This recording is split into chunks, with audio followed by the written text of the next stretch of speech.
Blog Talk Radio.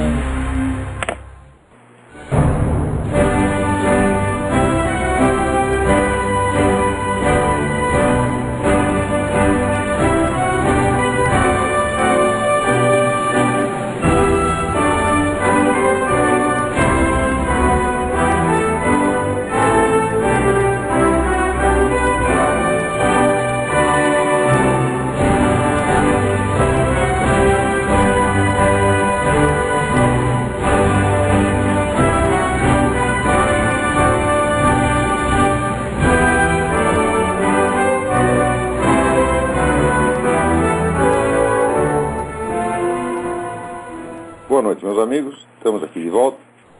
Como sempre, começamos invocando a Santíssima Virgem Maria, o Santo Padre Pio de Pietrelcina, para que roguem a Deus que nenhuma injustiça se cometa nesse programa.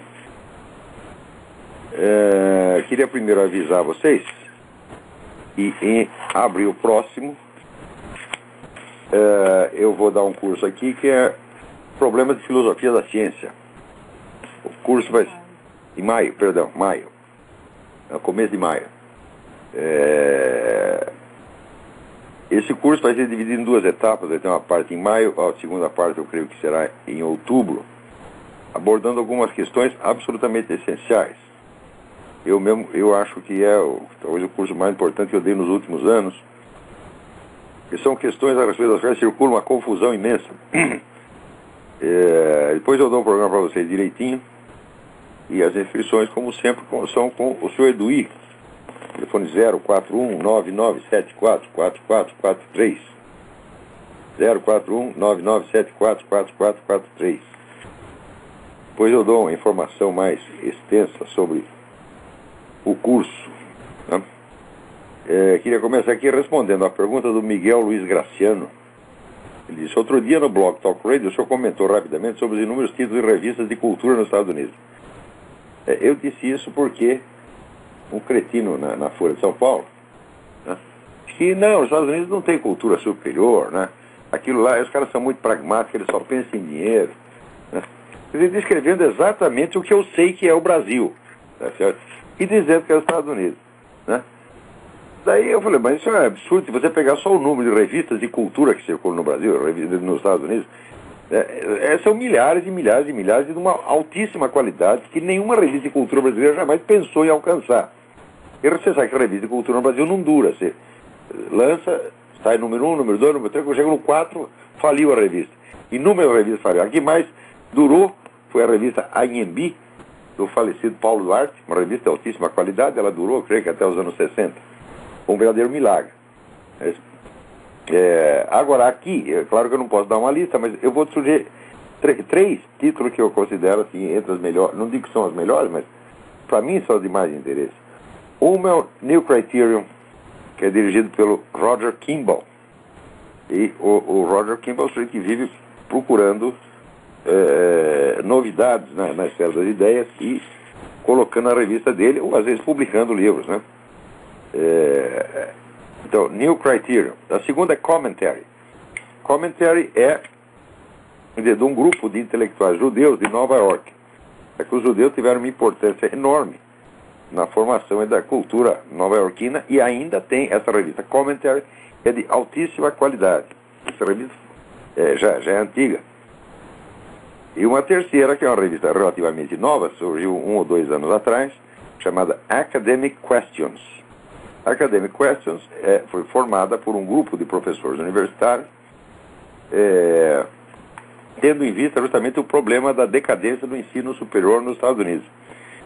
Então eles discutem, sobretudo, questões que estão aparecendo no dia a dia das universidades americanas, mas são questões de importância mundial.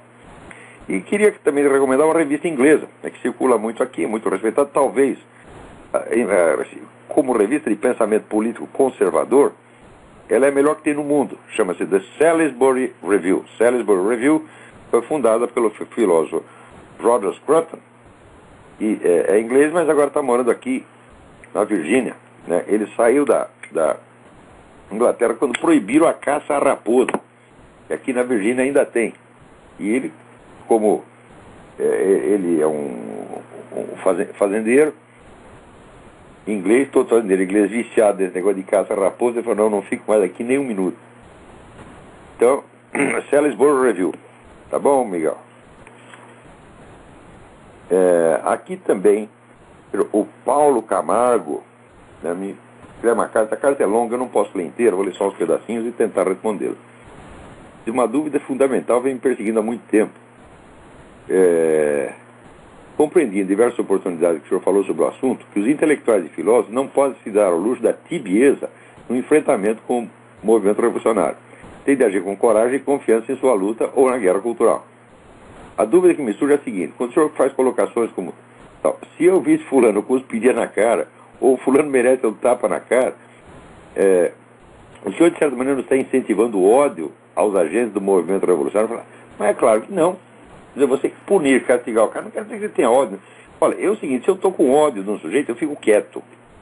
Ninguém fica sabendo que eu tenho ódio. Eu escondo, vou lá, mostro para Deus, falo, olha que merda que eu sou.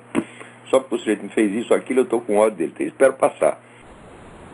Agora, depois que passou, daí eu refletidamente, maquiavelicamente, deliberadamente, posso fazer um malefício ao sujeito para castigá-lo e para que ele aprenda. Tem certas pessoas que só aprendem quando são humilhadas em público. Agora, quando você está com raiva, não faça nada. Eu sempre usei esse princípio até na educação dos meus filhos. Se eu estou com raiva dos meus filhos, eu estou brabo com ele, não falo nada. Eu espero passar e daí eu dou a bronca que tem que dar. Para garantir que a sua atitude não vai ser uma expressão de ódio, não vai ser um impulso irracional, mas vai ser uma coisa pensada e com finalidade útil. Então, do mesmo modo, todas as pessoas que eu estou xingando aqui, eu estou xingando assim, muito refletidamente. Eu não estou bravo, tá entendendo? Se eu digo que você é um filho da puta, eu digo assim, aqui, meu filho, o senhor é um filho da puta, e está aqui a foto da sua mãe no bordel, tá certo? E com toda a demonstração. Então, claro que o sujeito vai ficar ofendido, tá certo? Vai ficar magoado. Mas eu estou fazendo para magoar mesmo. E às vezes, frequentemente, para humilhar. Porque tem pessoa que só aprende com a humilhação. Quando a humilhação é justa e didática, é obrigação nossa fazer. Agora, se tu está com ódio no coração, não faça nada. Muito bem, vamos ver se tem mais alguma pergunta aqui.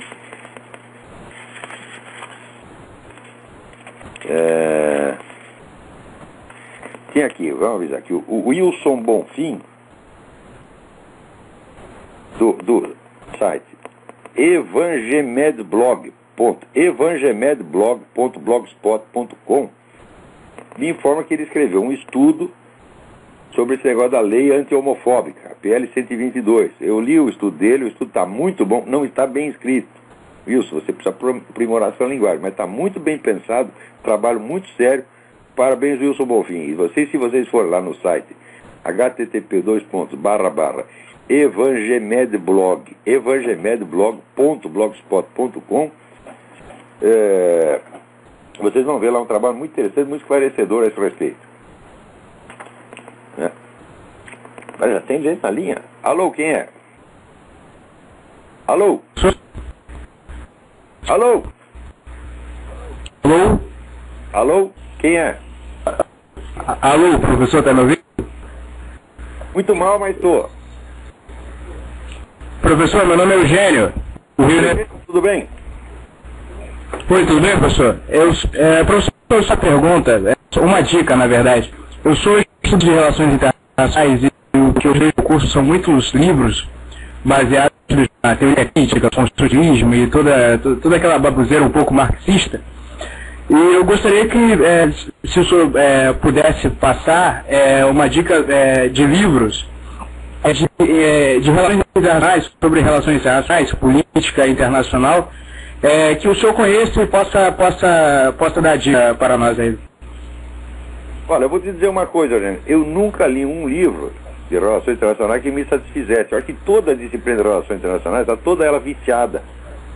Porque relações internacionais, por definição, é relações entre Estados. Acontece que os fatores decisivos na política internacional não são Estados. São movimentos que transcendem enormemente, vamos dizer, a área territorial e a amplitude histórica dos Estados. Veja você, por exemplo, aqui nos Estados Unidos, o pessoal que se dedicava a estudo relativo ao movimento comunista sempre encarava isso como se fosse um braço armado da União Soviética. Ora, o movimento comunista existia há 60 anos antes de aparecer a União Soviética, e depois que acabou a União Soviética, ele continua existindo. Então, o movimento comunista não era uma expressão da União Soviética, mas ao contrário, a União Soviética é uma expressão do movimento comunista. E esse pessoal de relações internacionais nunca entendia isso. Então tem uma famosa doutrina Morgenthau que acabou de consolidar esse erro. Né? Você, como estuda essa área, deve ter ouvido falar do tal do Morgenthau. Então, sim. Só pensa em estados. E, na verdade, isso não funciona. Nós temos que encontrar novos parâmetros. Agora, o que eu te recomendo ardentemente é que você estude a obra do Eric Voegelin. O Eric Voegelin abre, como está criando, criou uma nova ciência política, deu uma nova dimensão à ciência política. Isso é claro que deve se refletir no campo das relações internacionais. Então, procura o livro Nova Ciência da Política, do Eric Voegelin, que existe uma tradução muito mal feita, mas é uma tradução em português, lançada pela Universidade de Brasília, e os outros livros dele. É o que você tem que ir atrás. Você vê que essa área de relações internacionais, por exemplo, tem o famoso George Kennan, que o pessoal aqui idolatra o George Kennan, né? Que foi o articulador da estratégia da contenção. Né? Ele achava, nós podemos parar o avanço do comunismo se nós não nos tornarmos iguais à União Soviética. Né? Então, quer dizer, ele não queria derrotar o comunismo, ele queria só parar a expansão. Conseguiu parar, conseguiu coisíssima nenhuma. Mas, quer dizer, você... nós aqui vamos fazer a divisão de território, você fica para lá, eu fico para cá. Será que isso vai funcionar? Isso nunca funciona. Né? Quer dizer, o movimento comunista, ele é expansionista pela sua própria natureza. Ele não tem fronteiras. Ele não aceita fronteiras. A noção de fronteiras nacionais para o marxismo não faz o menor sentido. Então ele pode aceitar uma divisão como uma solução provisória. 2 dias depois ele vai violar aquilo. Né? Então esse Kennan, que era um sujeito assim, então, tipo do liberal iludido, né? Esse sujeito fez um mal desgraçado para a política externa dos Estados Unidos. E é aqui o Morgenthau e o Kennan são os príncipes das relações internacionais até hoje. Vamos lá, vamos seguir em frente. Bom, aqui alguém me manda um artigo que saiu lá, acho que na Zero Hora, na Rádio Gaúcha, um disparo da Rádio Gaúcha, dizendo o seguinte: sabe aquelas armas que vocês entregaram na campanha do desarmamento? Né? Porque precisa desarmar a população, porque vocês todos são assassinos, né? Vocês são pessoas perigosíssimas, cada um de vocês já matou uns 30, né? Então você tem que devolver a sua até devolver, como se o Estado fosse o dono, né? Você está devolvendo. Não é devolver, é dar para o Estado, né? Então o pessoal idiota foi lá e deu para o Estado. Sabe o que aconteceu com essas armas? Agora estão sendo apreendidas na mão de bandidos. E elas foram recolhidas para isto, gente. Isso eu nunca tive a menor dúvida. Recebe para cada 1000 armas. Você joga fora 800, porque são velhas, porque não prestam. Tá? As que são boas, se vende para os bandidos. É isso que vai acontecer. E vocês vão acabar sendo mortos pelas suas próprias armas que vocês entregaram para o Estado. Confiar no Estado, meu Deus do céu. O Estado, a atividade predominante do Estado é meter a mão no seu bolso. O Estado vive do quê? De imposto. Imposto é um negócio que ele obriga você a pagar. Né? Então, não é como você comprar uma coisa que você paga porque quer. Paga em troca de um bem ou em troca de um serviço.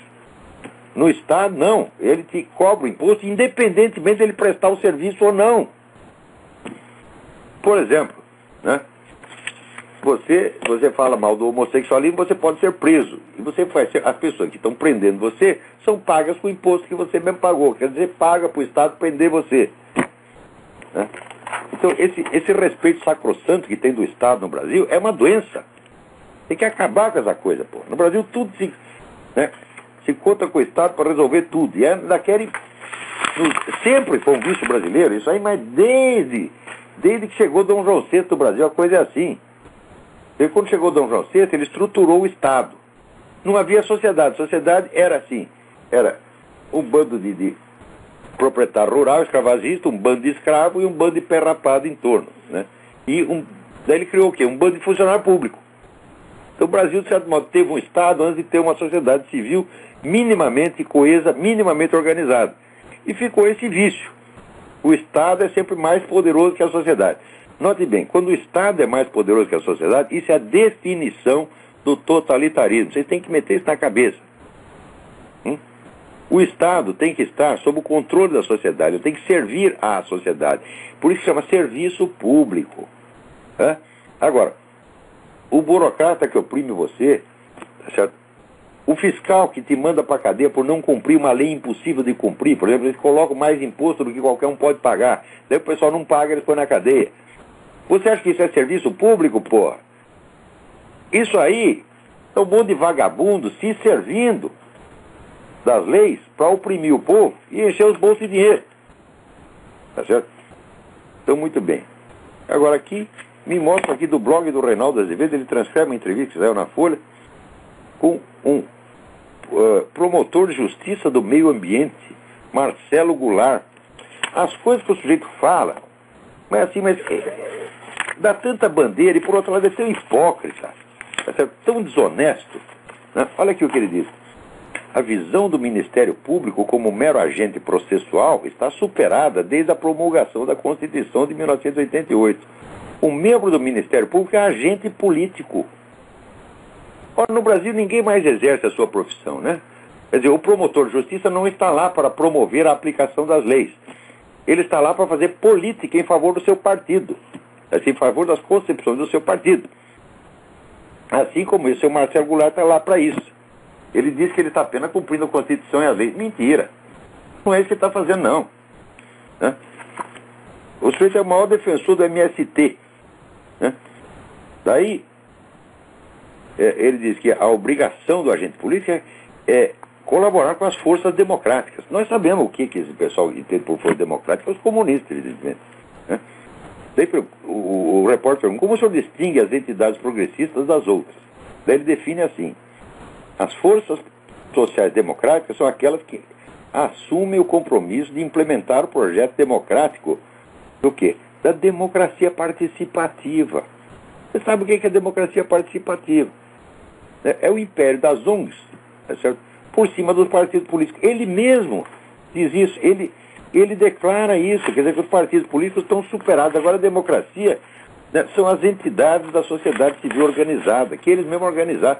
Não é a sociedade que se organizou, foi um partido, o PT, junto com outro partido de esquerda, organizou um monte de ONG e diz que elas são a sociedade civil organizada. Então, através dessas entidades, eles passam por cima do partido, passam por cima do projeto legislativo e impõem o que eles bem entendem. E os desgraçados chamam isso de democracia. Né? Olha aqui, ele falando da situação no campo, aqueles grupos que defendem um modelo de agricultura social e ambientalmente sustentáveis. Sustentável? O MST é sustentável? Não, o MST é sustentado. Ele não é sustentável. Autossustentável sou eu, meu filho. Sustentável sou eu. Eu me sustento a mim mesmo, com o meu trabalho. Você está entendendo? Agora, o MST não. É chupando dinheiro de governo. Eu já falei para você que nem o dinheiro da minha aposentadoria, que teoricamente eu tenho direito, nem isso eu quero do governo. Quero distância de dinheiro do governo e quero distância de dinheiro de partido. Se algum ouvinte meu quiser fazer uma doação, aceito, claro. É um serviço público que eu estou prestando, você pode ajudar. É a maneira mais decente de um empreendimento jornalístico independente subsistir é a contribuição dos seus leitores e ouvintes, contribuição livre. Tá certo? Quer dizer, não é porque o sujeito me deu, te dei $10, agora você tem que falar bem de mim. Né? Não implica compromisso nenhum, o sujeito me manda lá os $10, $100, que mande $10 mil. Eu nem sei quem é o cara, pô. Né? Então, não implica compromisso nenhum, não há nenhuma possibilidade de suborno por esse meio. Então, por isso, essa é a maneira decente, tá certo, de um site de jornalismo independente sobreviver. Então, não aceito dinheiro de governo nenhum. Agora, ele vem dizer que os grupos democráticos são aqueles que praticam um modelo de agricultura ambientalmente sustentável. Meu Deus do céu! O MST é o maior proprietário rural do país, é permanentemente deficitário. Cada vez que ele ocupa mais um terreno, ele usa esse terreno como pretexto para pegar mais verba do governo. Diz, olha, nós roubamos aqui mais uma fazenda, então agora nós precisamos de mais verba, mais trator, mais empréstimo bancário, mais isso, mais aquilo, mais aquilo, mais aquilo. Ou seja, Quanto mais rouba, mais merece, no entender deles. E isso é o que esse cretino, esse irresponsável, esse moleque, como o Dr. Marcelo Goulart chama de agricultura social e ambientalmente sustentável. Agora, aqueles que, ao contrário, defendem o modelo que leva ao descumprimento da função social do imóvel, ou seja, todos os fazendeiros, todos os plantadores, todos que produzem, eles produzem, olha o crime deles, eles produzem e vendem, minha gente. Eles vendem feijão, eles vendem arroz, eles vendem leite, eles vendem carne. Olha que coisa mais terrível. Então, eles não estão atendendo a função social da propriedade. A função social da propriedade é ser invadido pelo MST. Então, estes são os adversários do projeto democrático. Quer dizer, é claro que isso é de um cinismo. Daí o repórter pergunta: o senhor é socialista? Ele diz: como promotor de justiça, sou defensor da Constituição, do projeto democrático. Minhas convicções pessoais são outra coisa, são apenas convicções pessoais. Daí o cara pergunta: quais convicções? Daí ele diz: utopicamente acredito na possibilidade de construir uma sociedade socialista. E daí vem o resto da frase. Sob um ponto de vista gramsciano, se avançarmos na linha da Constituição, vamos dar grande espaço para no futuro caminhar para uma sociedade socialista. Ou seja, o que o cara diz? Não, eu não estou lutando pelo socialismo, estou cumprindo a Constituição. A qual Constituição leva à sociedade socialista? Ora, a Constituição leva à sociedade socialista. Se você interpretar assim, quer dizer, na verdade, os caras estão usando a Constituição, dando a ela as interpretações mais absurdas, improvisadas, aquele famoso direito achado na privada, e dizem que estão lá cumprindo a Constituição. Agora, tudo isso, no fim das contas, meus filhos, tudo isso não tem mais importância a partir desta semana. Por quê? Um projeto de lei foi aprovado na Câmara e no Senado, aguardando apenas sanção presidencial. Projeto da autoria do Dr. Rosinha. Primeiro, o sujeito chamado Dr. Rosinha, o sujeito não tem o direito de se apresentar para mim e dizer: eu sou o Dr. Rosinha, e querer que eu não dê risada. Chama Dr. Rosinha, Dr. Florzinha, Dr. Calcinha. Não é possível uma coisa dessa. Eu vi a fotografia, é um homem barbudo, macho pra caramba, Dr. Rosinha. Mas que é isto, porra? Eu preferi o Clodovil, é mais respeitável do que isso. Né? O Clodovil, pelo menos, era viado. Né? Agora o Dr. Rosinha, né? Ele com esse nome, ele está aí disseminando a viadagem sem ele praticar, quer dizer, viadagem no cu dos outros. Né? Então, o Dr. Rosinha, né, coerentemente com o seu nome, fez um projeto de lei que, em todas as ocasiões e lugares onde for obrigatório hastear a bandeira nacional, sabe, já viu a bandeira nacional?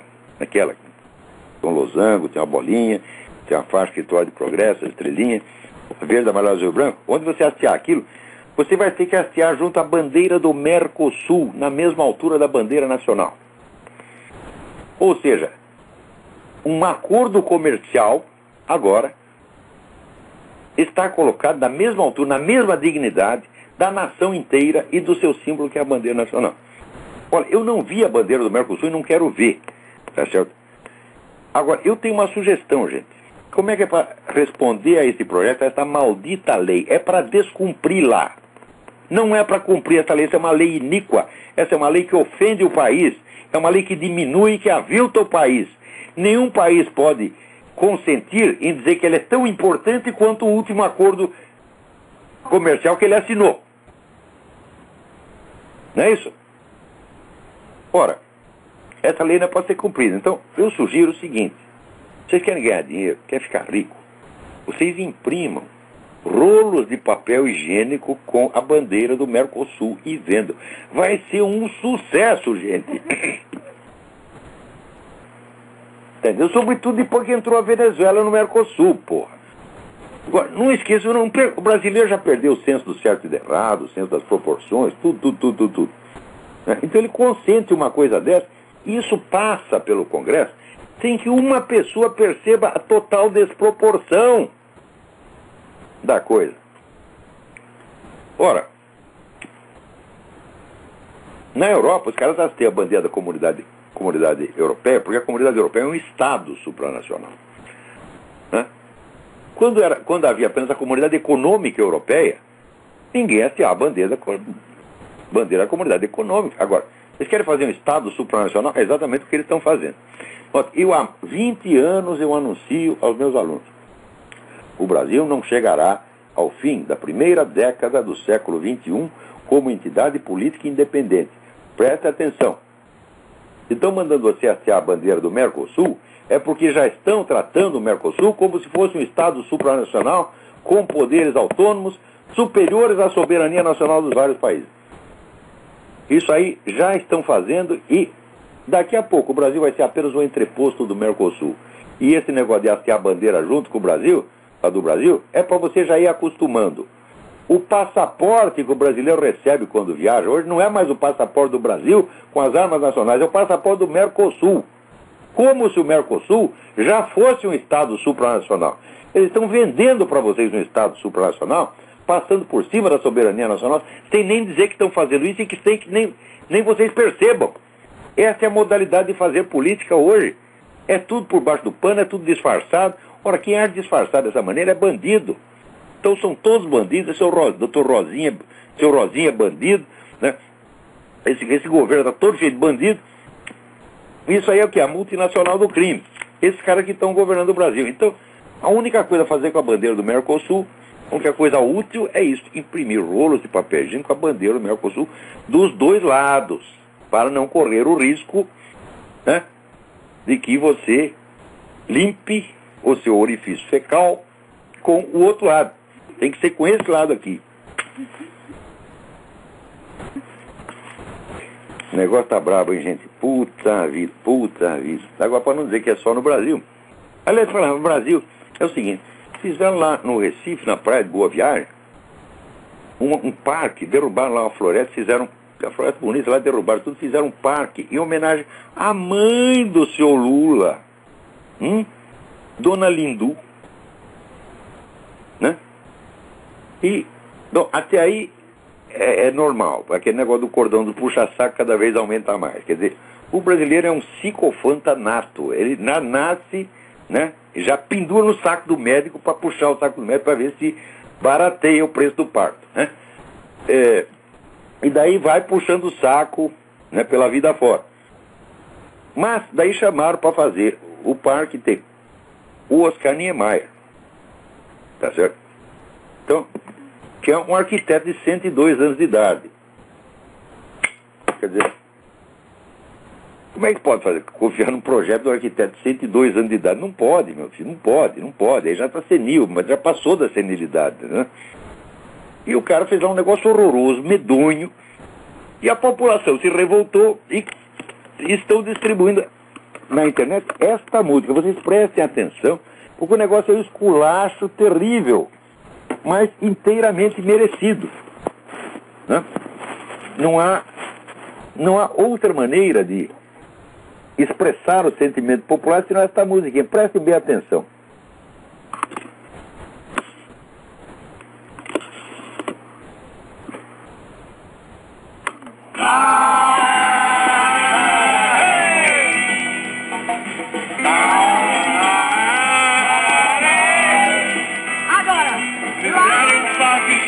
Na praia de Boa Viagem, botaram dois prédios redondos e formados em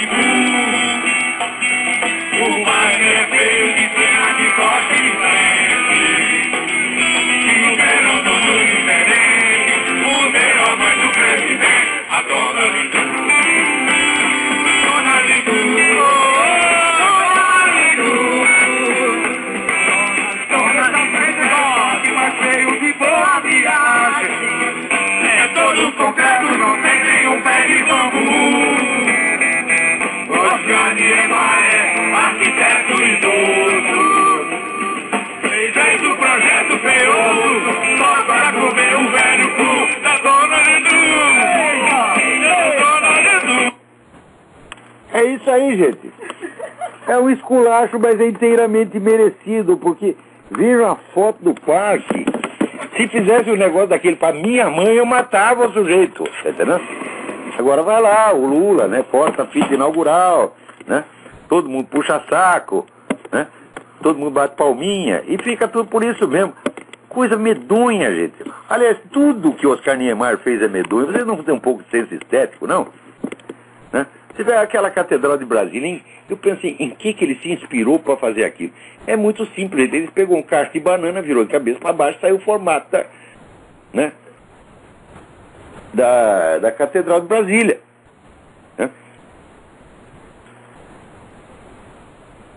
Então é isso. Agora, para não pensar que é só no Brasil que tem essa putaria, vejam o que descobriram aqui. O Obama inventou o tal do estímulos, né? Quer dizer, cobra um montão de imposto, arranca imposto da população e daí distribui para quem? Para os amigos dele.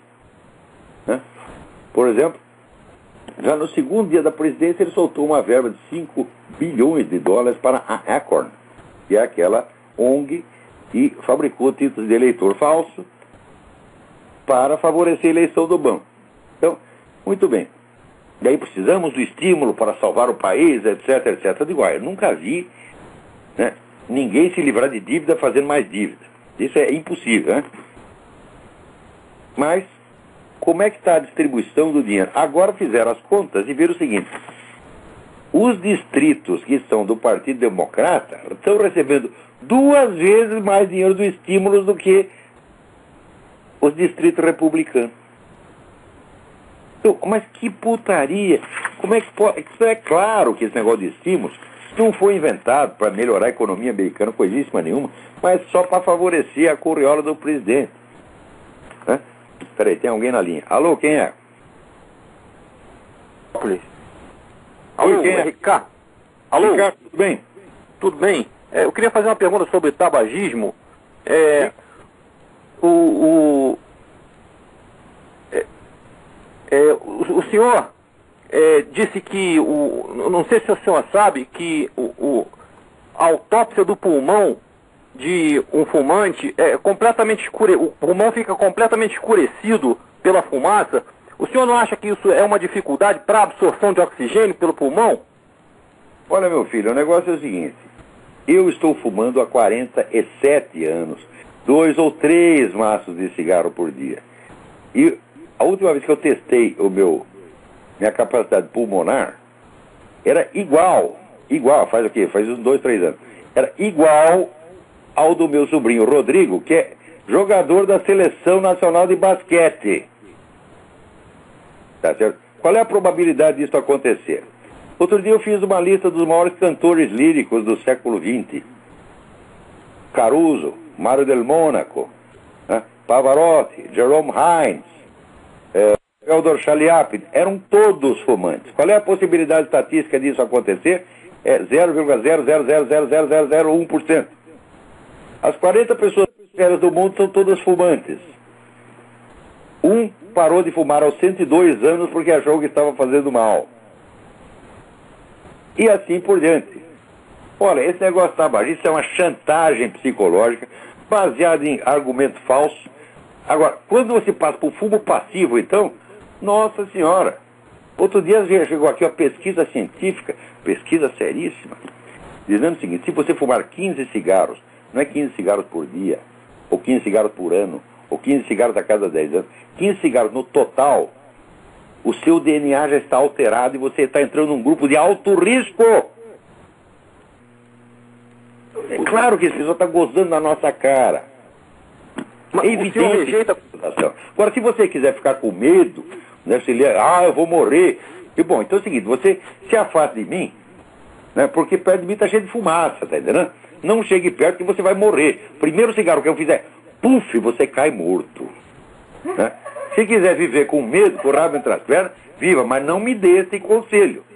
Porque a história da pulmão preto, eu digo, ora, isso aí, meu filho, todas essas fotos que saem atrás do cigarro, é tudo empulhação. O Ministério da Saúde já foi processado por várias pessoas, foram falsificar, tá lá o sujeito sem pernas, dizendo que é por causa de cigarro. Não foi nada, o cara foi atropelado. Né? Tem a moça que diz que ela estava com câncer no pulmão, ela estava com outra coisa completamente diferente. Quer dizer, o Ministério que faz isso, como é que você vai confiar nessa gente, meu filho? Olha, você quer um conselho? Dê uma olhada no site www.forces.org. Está lá toda a documentação mostrando como essa campanha antitabagística é pura empulhação montada pela indústria farmacêutica que está distribuindo remédio para parar de fumar, que matam pessoas. Matam assim, não é se você usar aquele remédio 40 anos, você vai ter a probabilidade X de ter câncer, não sei o quê. Não, toma 1, 2, 3 vezes, na terceira vez você cai morto. Então, olha, tudo isso é empulhação. O Olavo, também outra coisa.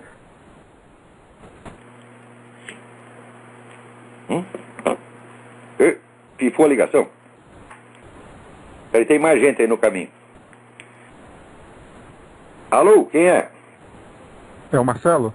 Marcelo, tudo bem? Tudo bem. Eu liguei na semana passada, Olavo, na semana retrasada, mas a ligação estava ruim e você não entendeu muito bem a pergunta. Eu vou repetir. Eu me lembro, estava ruim mesmo. Não é que eu não entendi nada. O que eu queria saber é quais são as provas filosóficas e teológicas da existência de Deus. Como você pode provar isso através da filosofia? Muito bem. Para provar isso na rapidez de um programa é um desafio que está um pouco acima da minha capacidade. Mas eu vou te dar um resumo que me parece altamente evidente. Meu filho, se um dia aconteceu um fenômeno chamado Big Bang, a origem do cosmos, é porque determinadas forças se juntaram numa determinada proporção matemática capaz de produzir esse efeito. Se isso aconteceu num determinado momento, é porque essa proporção matemática já era válida para produzir esse efeito desde muito antes que ela se produzisse. Todos os fenômenos da natureza expressam proporções matemáticas que são válidas antes dos fenômenos se manifestarem. A totalidade das proporções matemáticas que regem o cosmos existem eternamente muito antes da existência do cosmos. Inclusive as proporções matemáticas que permitem que um animal dotado de um cérebro assim, pense e tenha consciência. Meu filho, isso aí, se você tomar a totalidade dessas proporções e dessas relações, você obtém um negócio que se chama o Logos Divino. O Logos Divino preexiste ao universo. Ponto. Isso é um dado científico. Não tem ninguém que possa responder a isso. Agora, se o sujeito disser, não, as proporções não eram válidas na esfera das possibilidades. Elas só se tornaram válidas na realidade. Meu filho, aquilo que é real é por definição possível. O esquema total das possibilidades realizáveis é o Logos Divino. E ele necessariamente preexiste à existência da própria realidade cósmica. Posso dar essa explicação com muito mais detalhe e responder, não todas as dúvidas, mas as dúvidas razoáveis, posso responder como já respondi no meu curso várias vezes. Então, fica aí. Agora eu quero esclarecer, aproveitando, eu quero esclarecer uma outra coisa. Tudo que eu estou fazendo, todo o meu trabalho, ele se divide em círculos, que vão do mais externo para o mais interno, como se fosse uma cebola. O círculo mais externo, mais popular, portanto, mais superficial, é este programa. E embaixo dele, você tem uma outra camada, que são os meus artigos de jornal, que são um pouquinho mais detalhados. Mas um artigo de jornal tem 2, 3 páginas, você não pode... Um artigo de jornal não dá para argumentar. Isso aí, só dá para você expor uma opinião. Não dá para argumentar e justificar nada. Eu acho muito engraçado quando as pessoas dizem, eu vou refutar os seus argumentos. Mas eu não apresentei argumento algum.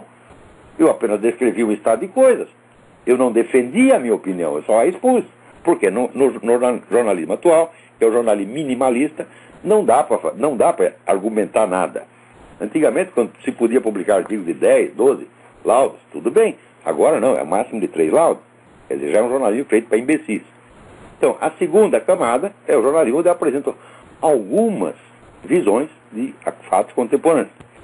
Abaixo disso tem os livros que eu escrevi. São 12 livros que dão, vamos deixar um pouco mais de detalhes. Embaixo dos livros, tem a coleção de apostilas, que são acessíveis aos alunos do curso, que aí já somando já dá umas 3.000 páginas. E embaixo da apostila tem a coleção toda dos cursos gravados que estão sendo reproduzidos no Seminário de Filosofia, que somado, se fosse somar por baixo são 50.000 páginas. Agora, o sujeito ouve uma coisa que eu disse no programa e diz assim, esse Olavo de Carvalho obra desse não vale nada. É assim. Quer dizer, como é que se pode discutir com isso? Ora, você quer discutir com um filósofo, você tem que conhecer a filosofia dele, a estrutura interna da filosofia dele, a ordem interna dos pensamentos, e daí, a partir daquilo, você vai jogar os detalhes. Senão você não pode, nem mesmo os detalhes, você pode interpretar. Não é que não pode julgar, você não pode interpretar. Então é evidente que as camadas mais externas são feitas apenas para despertar as pessoas a despertar a atenção das pessoas para a existência das camadas mais internas, esperando que elas tenham curiosidade, o desejo de progredir intelectualmente, e acabem, quer dizer, absorvendo o restante daquilo que eu tive e tenho para ensinar. Agora, no Brasil, não. No Brasil, a pessoa quer julgar você por uma frase. Vamos lá, tem outra pessoa na linha. Quem é? Alô? Alô, professor, meu nome é Roberto, tudo bom, professor? Roberto, tudo bem? Tudo bom. Professor, para eu entender melhor as forças que estão movendo pró e contra a implantação do governo mundial, né? No último programa, o senhor falou que as forças pró-governo mundial, uma delas são os globalistas ocidentais, não é isso? Isso. A segunda força, o senhor falou que era KGB. É o movimento comunista. KGB isso. KGB seria o movimento comunista, né? Está designando, vamos dizer, um conjunto por uma das suas expressões, que é a KGB. Mas é o movimento comunista. E o terceiro é o Islã. É o Islã. Com relação aos movimentos contra a implantação do governo mundial, veja se eu estou correto. Para mim, acho que são 3 obstáculos, né? Um seria os Estados Unidos, né? Não sei se eu estou errado. O nacionalismo americano é um obstáculo. O nacionalismo israelense é outro obstáculo. E o terceiro seria o cristianismo. Pela Europa também são obstáculos. Certo. Acontece que o nacionalismo atuante mesmo, você só vê aqui nos Estados Unidos e em Israel. Nos outros movimentos nacionalistas são minoritários e às vezes estão na mão de maluco, que não entende. Não entende o que está se passando. Certo. Você vê, na França, esse é o Le Pen. Ele tem um movimento nacionalista. Só que é o seguinte, ele é anti-judaico. Então como é que você vai poder fazer uma frente contra o governo mundial se os dois pilares da resistência são americano e judeu? E ele já começa indo contra metade. É um maluco, evidentemente. Certo. Uma coisa que eu não entendo com relação... Está muito cheio desses caras que não têm capacidade para organizar uma coisa de verdadeiro relevo, tá entendendo? Agora, aqui em Israel tem. Certo. Uma coisa que eu não entendo em relação a Israel é o seguinte, seria ignorância minha, tá?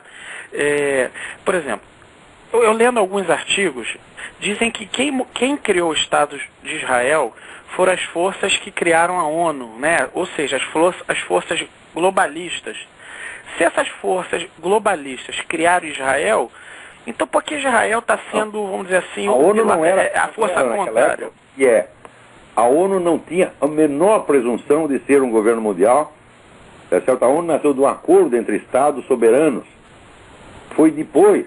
Existe o livro do Cliff Kincaid e o livro do Edward Griffin sobre a ONU. O livro chama-se The Fearful Master. E depois o livro do Cliff Kincaid e agora, que chama assim, o Poder Global, uma coisa assim. A ONU e o Poder Global, uma coisa assim. Cliff Kincaid.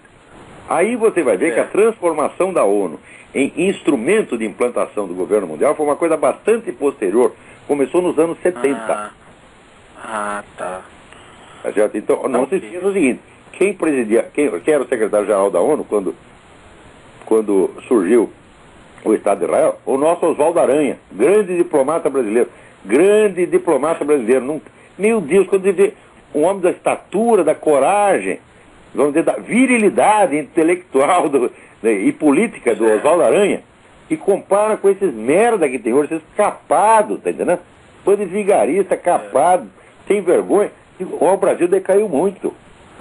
Então, o Oswaldo Aranha presidia a Secretaria-Geral da ONU quando Israel foi aprovado. Ele foi um dos grandes promotores da causa israelense. O que era o Oswaldo Aranha? Era um nacionalista brasileiro extremado. Era um homem do Getúlio Vargas. Certo. Então, uma coisa é outra. Então nós não podemos atribuir, não podemos explicar o que aconteceu antes pelo que aconteceu depois. É isso? Então, certo. Espero que tenha respondido. Certo. Tá bom, professor. Muito obrigado, hein? Obrigado eu. Olha aqui, o Estado de Israel, você pode pensar o que você queira. Você pode até nem gostar de judeu, mas ainda que não gostando, você tem que reconhecer uma coisa. O Estado de Israel, a existência e persistência do Estado de Israel é uma necessidade absoluta para a defesa de direitos fundamentais da humanidade. Você está contra Israel, está contra a espécie humana. Está contra Israel, você quer o governo global. Entendeu? Então, vamos lá. Agora, o que o governo global nos promete? Veja o que o Obama está fazendo aqui. O Obama, representando o governo global, ele é contra os Estados Unidos e a favor do governo global. Mas mesmo assim ele não pode dar muita bandeira, por quê? Porque tem gente no partido dele que também não concorda com essas coisas. Mas se ele pudesse, ele enfrentaria a nova ordem global amanhã. Acabar com fronteiras nacionais, todo mundo ia erguer a bandeira da ONU, ou a bandeira da Comunidade Europeia junto com a do seu Estado, e depois um pouquinho acima do seu Estado, e no fim a bandeira do seu Estado desaparece, e fica só o macro-império. Nesse macro-império vai vigorar uma nova civilização, novos princípios educacionais, novos princípios morais, tudo inventado por esse desgraçado. Entre os princípios morais, esse aqui, o Kevin Jennings, assessor do Obama, né, quer distribuir livros de pornografia para as crianças nas escolas. Sobretudo pornografia gay. É o manual de dar o cu. É assim que se dá o cu, meu filho. Faça isso aí. Daí ele complementa. Eu experimentei e gostei. Então você também tem que experimentar e gostar. Tá certo? Não quero. Tá? Você é um fascista, né? Extremista de direita. Né? Meu Deus do céu. Agora, nós temos pouco tempo para terminar esse programa. Então eu vou terminar o programa assim, lendo, para não dizer que só falei de merda, eu vou ler aqui para vocês a mensagem de Natal que estou distribuindo para os meus amigos. Então eu distribuo para vocês também, né, supondo que sejam meus amigos. Né? Vamos lá, Natal 2009. Musicalmente, alguns preferem Tristão e Isolda, mas em matéria de força dramática e riqueza de significado, a área final de Wotan em As Valquírias, Levou a Deus, é sem dúvida o cume da obra de Richard Wagner. O que é que isso tem a ver com o Natal? Espere um pouco e deixe-me relembrar a cena.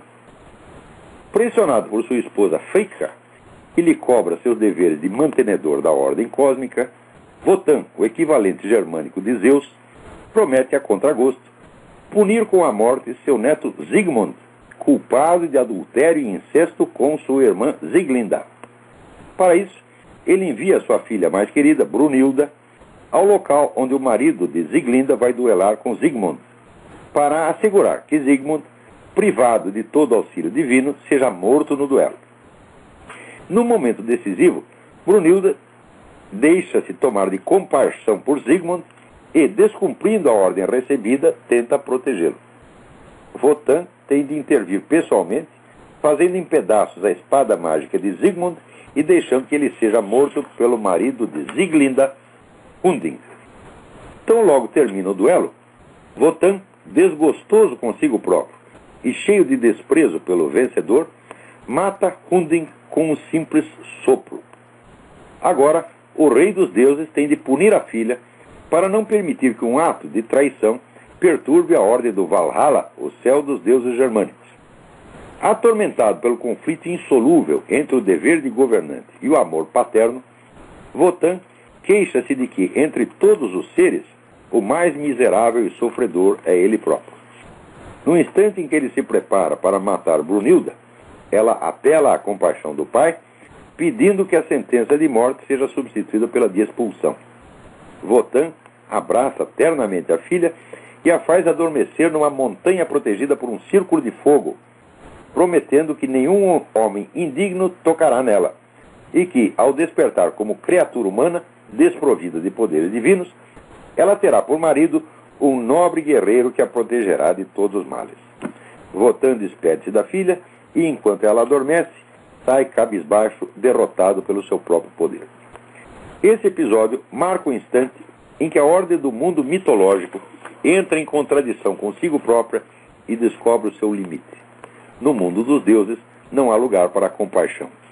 Só no mundo humano, Brunilda poderá desfrutar os benefícios do perdão que o pai tão ardentemente lhe deseja conceder. Nesse momento, a lei dos deuses admite que há uma justiça superior à do próprio Wotan. A ordem cósmica só pode ser restaurada mediante o sacrifício de Wotan, mas ele próprio entende isso como um sofrimento absurdo, uma incongruência, uma irregularidade. Quando Brunilda despertar, ela estará num novo mundo, onde o alto sacrifício do Deus não será mais uma irregularidade, e sim o princípio mesmo da lei que rege o universo. O Deus invisível e sem nome, impera muito acima de Votan, oferece o seu próprio filho em sacrifício, porque sabe que nenhum sacrifício humano pode restaurar a ordem. Só o sangue do próprio Deus tem esse poder. O adeus de Votan é o mundo antigo que se despede, baixando a cabeça ante uma ordem superior a que o próprio Votan obedece, mas que ele não pode compreender. É o advento desse mundo novo, a tomada de consciência universal dessa nova ordem, onde o perdão não é a exceção, mas a regra, e se celebra no Natal. O gesto incomum de Votan será aí a lei geral e eterna, que restaura a ordem do mundo não uma vez, mas a cada instante, de novo e de novo, injetando no mundo finito novas e novas possibilidades que vêm do amor divino. Ao adeus de Votan, baixado o pano sobre a cena mitológica, segue-se o nascimento de Cristo, o advento da nova aliança, onde Brunilda será perdoada, não uma vez, mas vezes infinitas. O perdão não é um ato raro e excepcional, que quase às escondidas ludibria a ordem cósmica em nome do amor paterno. Ele é a lei fundamental do universo, a base mesma de toda a existência. Então, Feliz Natal e Bom Ano Novo para todos vocês e até a semana que vem, se Deus quiser.